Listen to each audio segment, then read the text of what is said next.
Welcome to the Wise Women Podcast and our debut season, Wisdom's Discovery, Finding Your Center at the Edge. Because some moments in life call us to our edge and then beckon us to expand beyond it. In this season, we dive into the shared experiences of 20 remarkable women. And through honest conversation, we explore together the moments that shape us, stretch us, undo us, and ultimately return us to ourselves. I'm Katherine Jelinek, and this is the Wise Women Podcast. Hello, everyone. So it is my pleasure to introduce DuBe. CJ is an expert EOS implementer, and she is one of the original 10. She was actually the first and only woman for about 3 years when EOS started. And before that, spent 25 years in the placement industry, everything from working in corporate to building her own very fast-growing company. Thank you so much for being here today, CJ.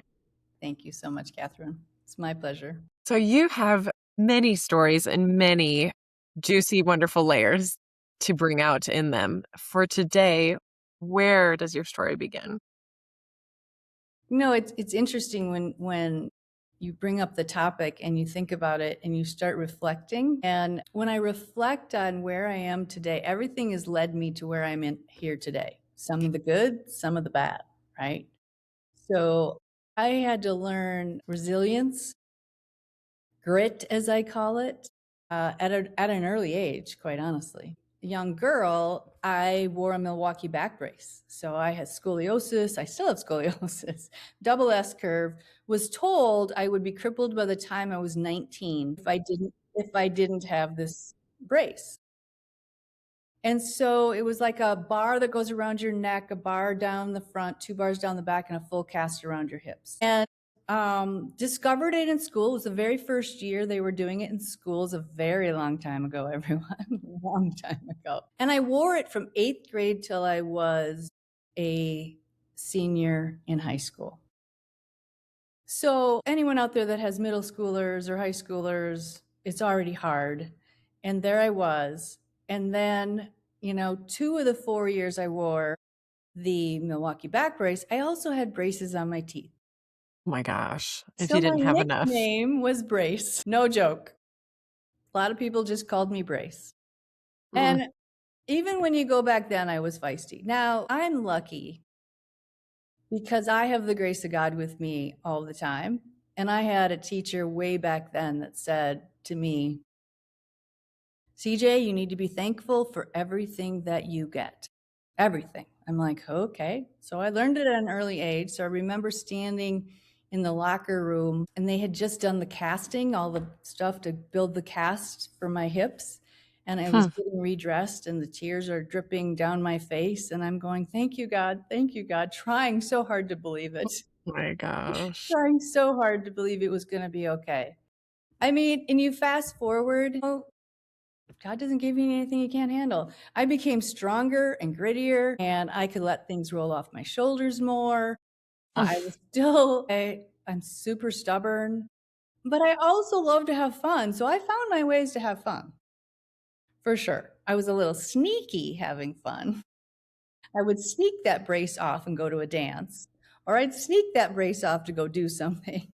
But at the end of it, I am standing upright. And in every way, standing tall and proud, right? Yeah. I love that. Well, there's the beginning. And when I reflect back, I'm like, it all kind of started there. And then it kept going. What I hear there too is that you knew from an early age what it means to be an outlier, to be somebody who's kind of standing out and how that can hurt, but then also you kind of allowed yourself to, I don't know, I'm reading between the lines a little bit, but it seems like you use being an outlier to your best advantage as well. I do. That's fair. Very fair statement. And the way I look at it, if you look around, there are people, kids that have it way worse than I ever had it. way worse. I mean, you really, because of the brace, I had to spend a week in the hospital at Children's Hospital in Minneapolis. And believe me, there were children that were way, way, way hurting more than, I mean, crazy scenarios I had. And one little girl, I can't remember the actual name of it, but she had the head was, her head was like this big and her body was like this tiny little thing. But she was on a gurney, and that's how she had to live, was on a gurney. But they would get her off the gurney to play. And Mm. so I would sit on the floor and play with her. And one of the nurses came and got me the next day and they said, "We can't settle her down, but she clicked with you. Will you come help?" And I went and helped. And that was 8th grade, right? So I was what, 12, 13? So, I mean, I'm okay to endure things as long as I can learn from it and I can be able to help someone else. Mm-hmm. And so, fast forward a little bit and give us your other stories of major grit and inflection points. Well, one, I mean, I could go through the whole, there's a lot. I went to college, it didn't work out. When I was walking home from a party at 8 a.m. and everyone else was going to class, I figured out this probably wasn't the right thing to do. But I learned. And then I went to work for Radisson in a resort, and I'm a good worker. And I worked hard, and I ended up being a dining room manager for them. And literally at the age of 20, had 40 waitresses reporting to me. Mm. And then it was time. So I did go back and went to a 2-year community college and got my degree in marketing and sales. And that's really my journey, is sales. At the end of the day, I'm a recruiter and a salesperson. And I love teams and I love growing teams and I love helping people. I had a business that I founded with 2 great partners, and we grew it from 0 to 8 million in 3 years, and it kept growing. And then 2008 hits, 2009 hits, and it affects things, and it affected the relationship as well. Therefore, I ended up going through a professional divorce. And it was the hardest thing one of the hardest things I had ever gone through in my life professionally. I had gone Mm-hmm. through a personal divorce, my first marriage, and that was extremely painful as well. So the easiest thing I can say is I've learned to walk it out. And that's my saying. How do I help people walk it out? Because as I've shared, faith is everything to me. So I know there are times when things are going to be hard. Of course, now at my age, which is 63, everyone, I do ask God to be a little gentler on the challenges. Does Like, I does keep God saying I'm respond in listening. kind? Yes. I go, I'm listening. Really, I am. Really, I'm listening. I don't need a sledgehammer. Come on, just this tiny tap is fine. Right. Exactly, Catherine. Exactly.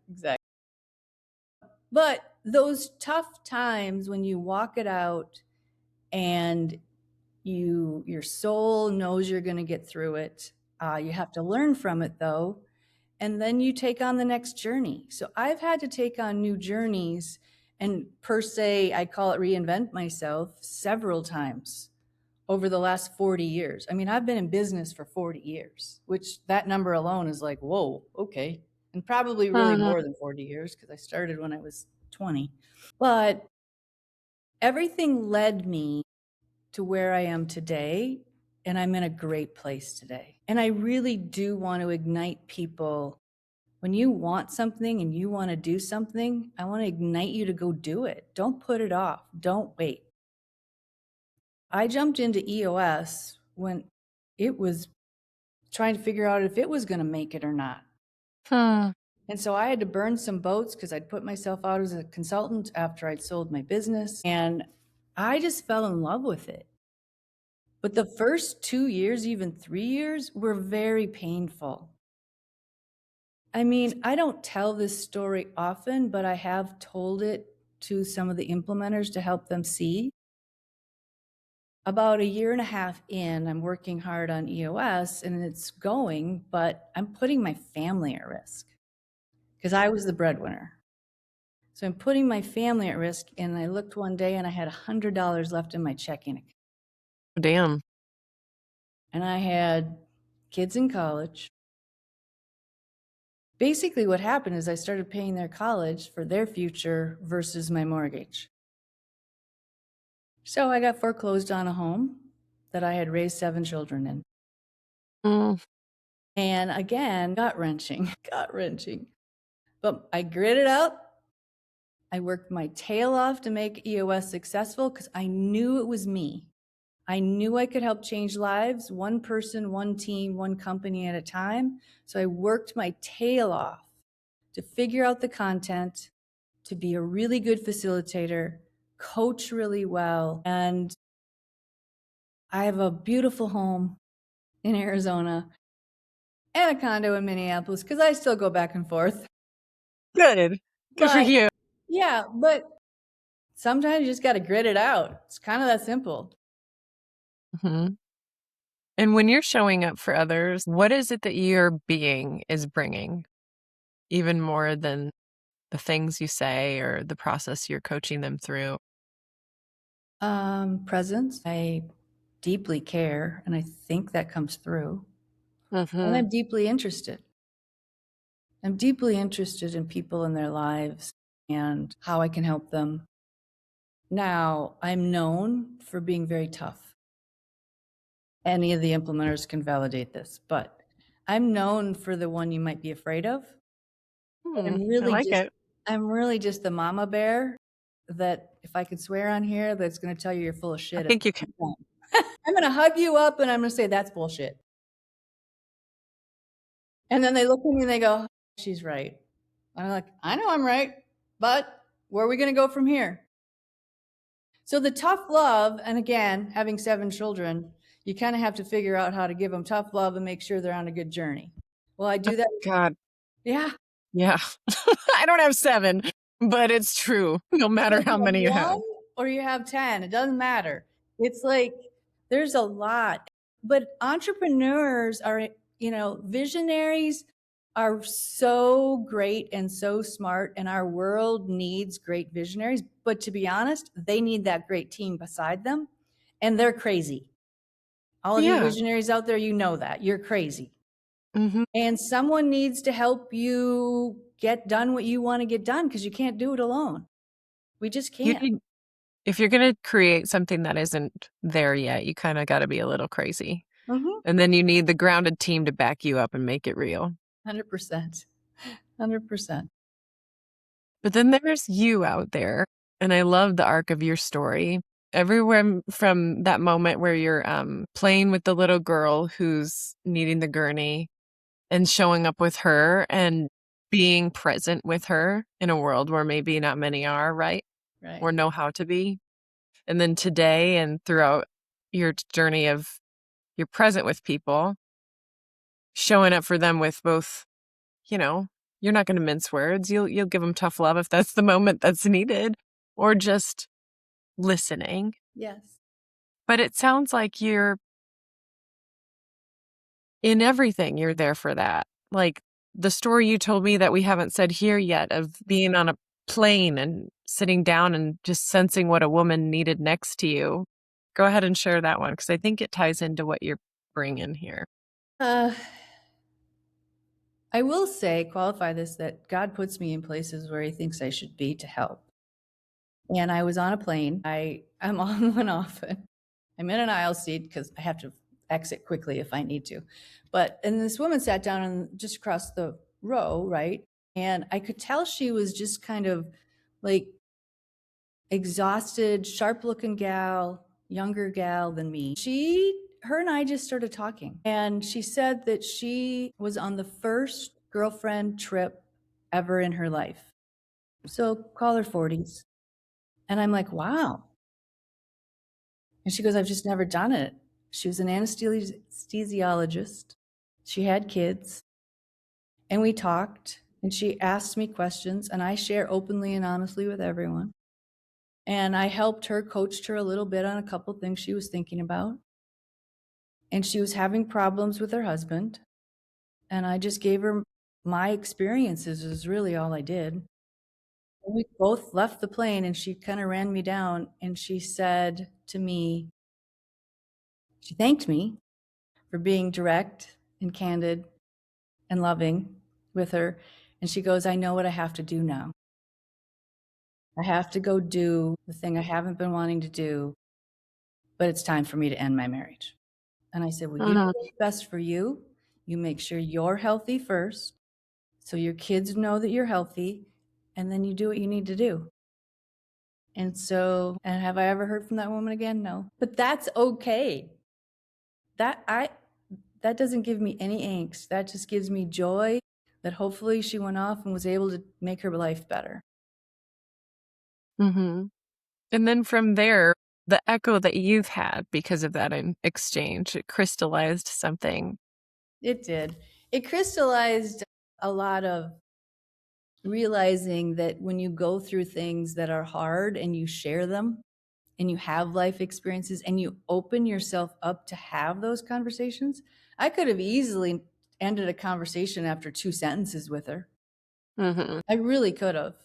I could have just put my ear pods in and said, I'm out, which happens a lot. Yeah. But I felt it. I felt her. I wanted to be present with her. And I felt her pain. So, and a little bit of joy, like, oh my gosh, I've been missing this fun thing with girlfriends for a weekend. I've never done it. I'm like, oh, you are missing out because we all need our girls, Yeah. Yeah. right? So for me, I just open myself up as much as I possibly can to help wherever I can now and share the good word of God that I share because it matters to me. But yeah.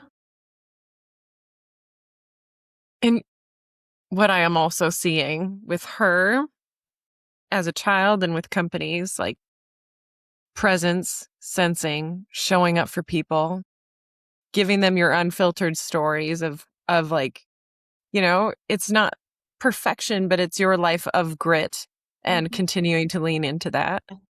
Like just doing those things, you're unlocking what's next for them. I hope so. They don't need you to give them the answers. They're finding their own answers. It's not like you said you should leave your marriage. No, I did not. Right, I right. did not. I'm like, But yeah. what you gave her, whatever you gave her, allowed her to find it, for herself. And I'm sensing that's probably what happens for teams too, what you give them allows them to find the clarity they need for the next steps. Yes, and I do believe that I believe strongly in meeting people where they're at. And what I mean by meeting people where they're at is everyone's at different stages in life, and they're also at different stages of how willing they're to be open, to be honest, to be vulnerable. And that's a journey, right? I know for a fact 20 years ago, I was way more closed off and protective than I am today. And so when I meet people, I want to meet them where I'm at and try to open them up and help them learn and share and grow. But that takes some people longer than others. Yeah. And that's the beauty of the work that I do with teams is it doesn't matter what the journey is, their journey. I'm there to help them through it. And yeah, am I going to hold them accountable? 100%. Will I call people out on their shit? Yep. That's who I am. But sometimes we all need that mirror in front of us. What would you say is what allowed you to open up if you haven't always been that way and you've become more and more of that way? Therapy. I'm kind of serious. That's right. A lot of prayer, a lot of forms of therapy. I don't mean like I sat in front of a psychologist all the time or a psychiatrist or any of that. That's not what I mean. I mean, I study, I learn, I read, and I encourage books and things like that for people too. Like, what is it that's going to help you be the best version of you that you want to be? Be the best version of you that you want. But none of us, Catherine, you or me, we can't make someone want something if they don't want it. Right. So I wanted to open up. I wanted to be who I am today. And the journey never ends. I'm on mastery till the day I leave this earth. And so it just never ends. I mean, I'm starting a new venture here in a month. And Awesome. I'm excited about it. And it's about helping people. So I'm hoping that answers what your question was. Well, you're talking about, therapy and all the forms of therapy that have helped you open up. But two, you've gone through your fair share of challenges and you talk a lot about grit and you've also done your own inner work. What you're doing is shit has happened and you're sitting with it and you've composted it and you're taking the value from it and you're giving that to yourself. You're giving that to others. You're using it we all have that choice to use it to close more or to use it to open, right? I just thought of something that I think is really important. It's silence. We teach clarity breaks within the EOS system, but we all deserve that. Where my revelations and my peace and my, okay, you're ready, you can take this next thing on, is in the silence, is in the time by myself, thinking, praying, maybe reading something, studying something. We all need to take time for quiet.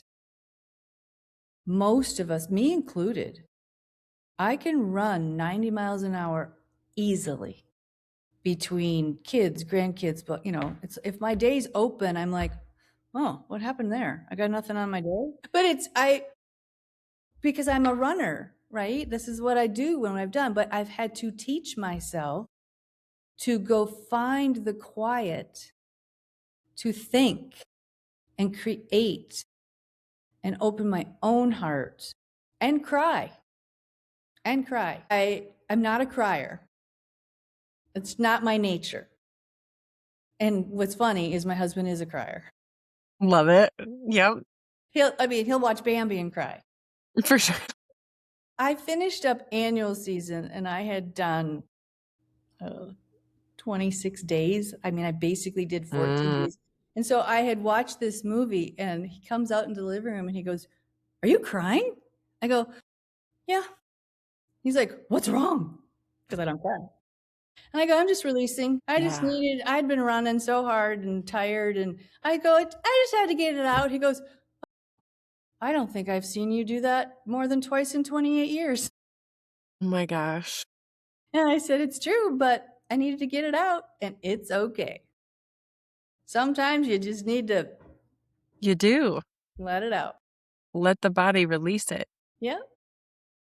So I just think we all need to find our space to think and be quiet and embrace ourselves.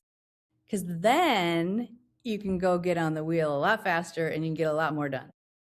Yeah, that last piece is very key. You do need the space to do it, but then what you just said where you embrace yourself. Well, give me a little more on that, especially when I'm taking a walk after one of the hardest things in my life. Like, what does embracing yourself actually look like, Embracing yourself is honoring who you are. It takes time to know who you really are because sometimes we're running so fast we don't think about it. Right? So who am I? And so I am a lot of things. I'm a mother. I'm a Gigi, which is grandmother. I'm a business owner. I'm a wife. I'm all these things. But I am this person that embraces and loves all of it. All of it. I don't pick and choose. I compartmentalize. I put things where they go, but I know who I am now, and I'm quick to say, no, that's not me. I don't do fairy dust. I'm not good at it. We have friends around me that they're magical. Jill Young, she's magical. She is. She's absolutely magical. I don't have that kind of fairy dust. And I'm okay with that, though, is my point. I'm different. I'm me. So just be you. Yeah. Be who you are. Be what you want to be. And don't judge yourself. Sure, we all make mistakes. And I do want to look in my own mirror and I want to say, okay, oh, I maybe misspoke on that one. Or I owe this person an apology. But I need to do that, right? And so embrace yourself is just love yourself for yourself. And we can all grow and improve. It's not that. It's just be who you want to be. and who you really feel you are. That's a bit of a mic drop. Is there any last stories you want to weave in before we start teasing out the moral of your stories?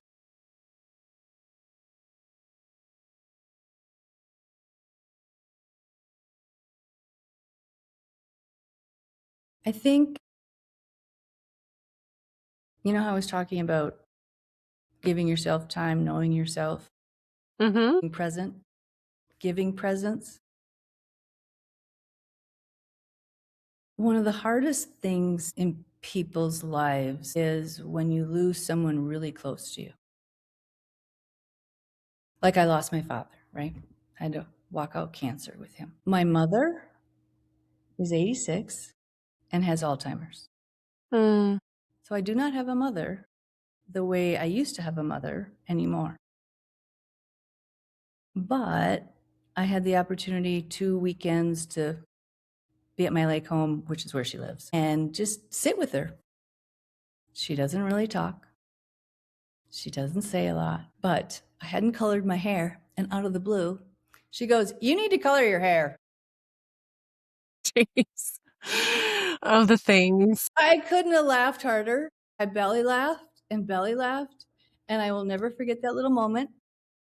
I will never forget what was less than a minute's worth of time where she all of a sudden observed that I needed to color my hair. And so I guess the message I'm saying is we're all going to go at the pace that we want to go at, but just embrace a moment here and there.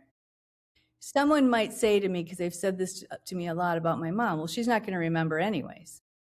Doesn't matter. I do. Mm. I remember that moment. I remember the birthday cake I gave her at 86 that everyone's like, why have a party? She's not going to remember. I'm like, no, oh, we are. We're going to remember it. Right? So just embrace the moments. Mm. So what I'd say you are a person who is living life fully. And so if that's, Why? yeah, if I that's the key try. to it, that sounds like it, embracing the moments. What are some of the morals of these beautiful stories of your life? Like what's the overall wisdom that you've gained that you're here to share with the listeners and the readers here? How about I share my definition of grit? Sounds good. So, grit, G, grounded gangster. Be real, be raw, be who you are. Gino Wickman, creator of EOS, Traction, all the things. Let your freak flag fly. Let it out. And I always say, bring it. If you're in a meeting, you're with people, bring it. Bring your whole self. Give it everything you got. Don't be half-assing things. Be a relationship czar. Relationship czar. Like I was saying earlier, relationship star starts with you. Put yourself first. Mm. Where are you mentally, physically, spiritually? Create whatever routines you need to do for yourself to protect those things. I have my routines. What are your routines? Protect yourself mentally, physically, emotionally, spiritually. And enter the danger. Say what you need to say when you need to say it. If you build the relationship strong enough, you can say the things that you need to say. Intentional focus. Hi. Intentional focus. Doing what's best. Yes, putting yourself first, whatever that is, but be intentional with your focus. Mm. T, timely, thoughtful delivery. Whatever you're doing, prepare for it. Be prepped, be ready, be prepared for it. The little things matter. Little tiny details matter. Having apples, bananas out coffee for my teams. They love it. Snacks. And yeah, they get a beer after they get their rocks done, but that's for them if they want it. Right? But it is just really being thoughtful in what you're doing. So that's grit.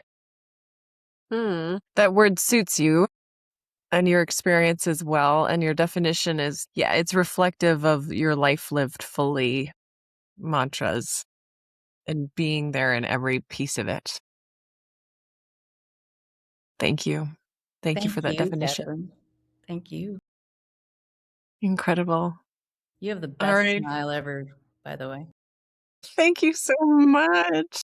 Well, it's easy to smile over here talking to you, all these stories and cracking jokes. And I appreciate your lighthearted approach to tough things. You know what I mean? Like, you're out there making a difference and taking life as it comes, but you're not taking yourself too seriously. No, it's a good thing.